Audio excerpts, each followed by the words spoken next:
And the Gulls will go back to the bullpen. It'll be Ian Parent stepping out in relief appearance. And the Gulls now trailing by 4 to this Yellow Jacket side, trying to get out of the inning and get back to the bats where they can peck into this lead.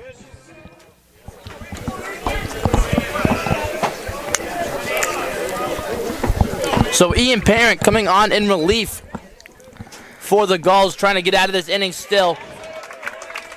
And he'll start off for a good pitch, a guy that's been very solid for the Gulls all year round. And every time he's made an appearance so far for the Gulls, they have won that game. Every single appearance he's made so far this year has resulted in a Gulls win. So possibly a good omen from Coach Haley and the bullpen as he gets strike 2. Usually a guy that starts in games, but a relief outing will help the Gulls here nonetheless. Yeah, and he's had plenty of relief appearances as well. I mean, 7 starts in the year and 18 appearances, so it's not a bit of both. And he gets out of the inning there. Exactly what the Gulls needed. 3 pitches, 3 strikes.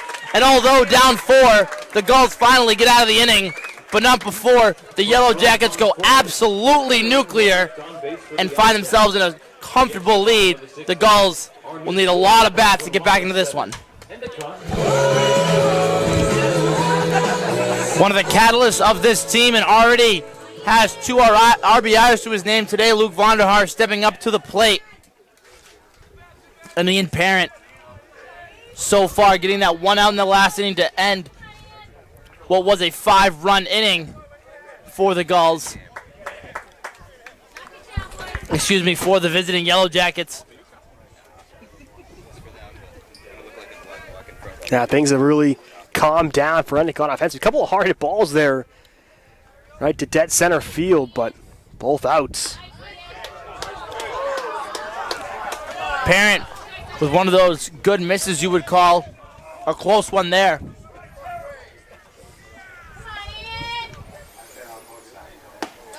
Parent will find that one in there for strike 2, and a guy that can really mix up his pitches. Doesn't necessarily always throw with velocity, but can really give a good mix to confuse batters, and it does so here. This one's ripped by Vonderhaar to center field, and Caleb Spur makes the sliding grab. Add that to a list of highlights for number 7, for out number 1. Well, he made that look easy, right? Didn't he? Just jogged in on it, made the play, figured out did he have to dive fully or just kind of go into a little slide there, slides in to make the catch, and a big play there. That's a moment there that you realize you saw McKinley the play in the first inning. Now this, why they're the top team in Division III in terms of fielding percentage of plays like that. A star in that center field role. Were you making plays like that in your prime, Evan Alfano? I would have been far away from that ball. My speed run got me there. I used to play third base. I hated it. The ball came so I just didn't have the reflexes at third base to make the play. I was a guy in the corners myself back when I was 9. Like I could get the ball. I had the arm strength to get it to first from third, but on target's a whole other story. That's where the difficulty comes in. A lot of overthrows. Ian Parent now working with a 2-1 count. This one's ripped towards the left field. Grabowski makes a play on it, and that'll be good for out number 2. Tricky play there, running backwards to his right, but saw that the whole way, made the nice play, and quickly 2 outs, and Gulls have to do this defensively. Just keep Baldwin Wallace off the board, get him out quickly to give your offense a chance to get some runs. That one's starting off there with a ball from Parent.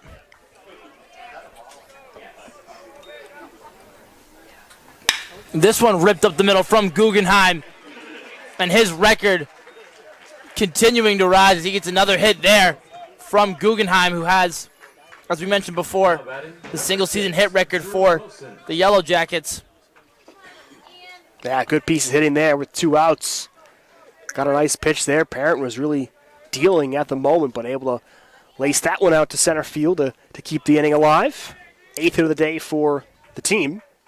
Now it's Drew Wilson comes up to the plate, and obviously a fantastic day he had yesterday, as we mentioned before. But one of the other guys on this team that is breaking records, Evan, now tied for the single season wins record as a pitcher, and so impressive from a guy who has the most wins on a team, who's in the field and taking bats like that. But that one will be a pop out. More on Drew Wilson when we come back. Endicott, a 1-2-3 inning, but still need 4 runs to make up the deficit.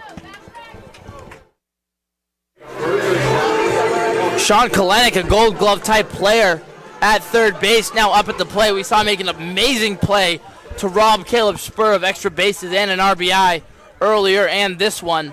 And now he'll try to find insurance runs for his side against Ian Parent and the Gulls. Yeah, Parent has come in and really settled down the Gulls from a pitching perspective. Again, coming off a huge complete game last weekend. Inning in the third, just 1 hit allowed as a strikeout to his name so far today. He'll try to slow down these Yellow Jackets and keep them at 7 runs. Only 3 runs down still is his side, which compared to their 9 runs a game type of season isn't a crazy margin, but only 6 runs so far scored in this Super Regional series, so still a lot of work to do if you're the Gulls. Yeah, potent Gulls offense has really been pretty quiet throughout the entirety of the Super Regional. A big inning in the second earlier, the home run last inning, but not much. Really a run here, run there. Besides that second inning today, just not a big inning. You know, you saw that the bases loaded. I think it was maybe the 4th inning. Couldn't get anything across, and it comes back to bite like we talked about. Kalenic sending that one over towards Millar's area, and he takes about 2 steps over to make the play. Can't get much easier than that for out number 1. Yeah, just kind of froze there. Didn't maybe a step to his left, and that was it to make the play. Good positioning there initially on the fielding. Bijan Kamalapour got the start yesterday. This will be a second at-bat of the day after pinch hitting for Andrew Parker over there in left field. And he'll get an at-bat here with no one on and 1 out in the top of the 8th.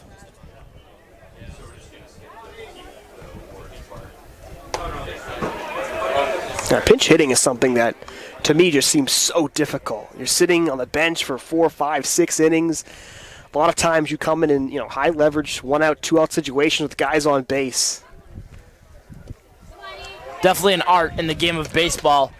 And there's guys in the MLB that really specialize in that. Yeah, they There's make guys their money off it. Yeah, they really do. I mean, I couldn't hit to begin with, so forget putting me into the 7th inning.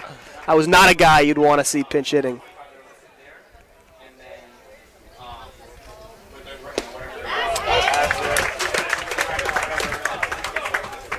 Some interesting advanced stats, at least from the Gulls' point of view here.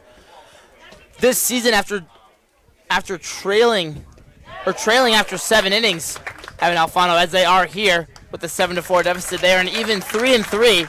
So 500 could push that even further, but also could fall the other way. So either way, not too much going there with the 500 record. I mean, no question that's successful, though. I mean, especially this late in the game, be down by 3 runs to have, 3-3. It definitely shows your team's ability to come back late in games, and so it's very doable for it. I think that home run was huge in the 7th inning to cut it down to 3, and it's almost like a save situation. 3 runs and 4 runs. It feels big. A lot different, yeah. And the way Ian Parent's been able to come on and mow down this lineup, the Gulls have an open opportunity if they'd like to rip up on offense, but a lot of work to do, especially against a good pitcher in Scott Kirchhoff, who is most likely going to get back out on the mound. Yeah, Parent's been doing a phenomenal job dealing so far. Very confident out there. He's had such a great year all the way around. That hasn't changed. It's the 0-2 pitch down to Parent, and strike 3 called. Another dominant inning for the junior. And this game remains at 7-4, giving his Gulls another chance to bite into this lead. Down 3 still as we head to the bottom of the 8th. Score is 7-4 here from Northfield. Joe Casey and Evan Alfano in the Super Regional final game 2. And the score was 7-3 after Baldwin Wallace 5-run 6th inning. But Nick Notorangelo, left fielder and slugger for this Endicott side, chipped in himself a bit closer with a solo shot. And although a big solo shot in this game to get it within 3 runs, a big one for the season as well. Notarangelo tying the single season record for the Gulls, actually breaking the single season record for the Gulls with 13 home runs on the year. It was John Mulready also with 12 on the year. Notarangelo had 12, and then obviously 12 was the record at the time, so a 3-way tie there.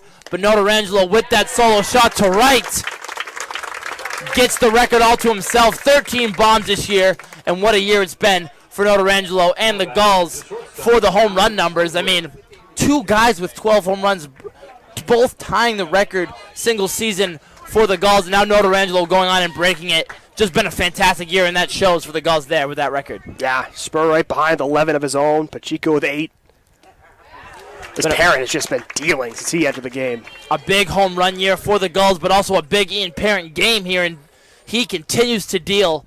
The Gulls still down, but Parent doing his best to make sure those Yellow Jackets stay at that 7 mark and give the Gulls a chance coming up in the bottom of the 9th inning. Big shot there, and a line going all the way foul, and Ludwig getting all of that one, but just early, and will stay as strike number 2. I'm glad I chose the parking garage to park today. Car is safe, and a lot of foul balls in the direction of the parking lot. Ludwig getting good contact there. Matt McKinley not able to make the play, and that will go down to single for the Yellow Jackets shortstop. That ball was ripped, and not much McKinley could do there. He was close to it, but that ball was stung up the middle there for the Yellow Jackets. Had to get that punt in eventually. So 1 on. Got the runner at first base now. I think that's actually out-hit Baldwin Wallace say 10-9. We touched on this a bunch. Again, the runner's just left on base, and it's, come back to haunt at the moment. Trailing by 3 runs here. Not to mention that Jake Nardoni run that was discounted due to the base interference. Also, although wouldn't be game-changing, would make this a 2-run game instead of 3. So again, could make a difference going into the bottom of the 9th. Still here in the top though, and Parent still dealing. That one a bit low to make it a 2-0 count. Coach Haley will take a break and come up for a mound visit to Parent, and it looks like they're pointing towards the pen, and that they will. The grad student, Alex Zeiser, jogging in from the pen, and that'll be the day for Parent.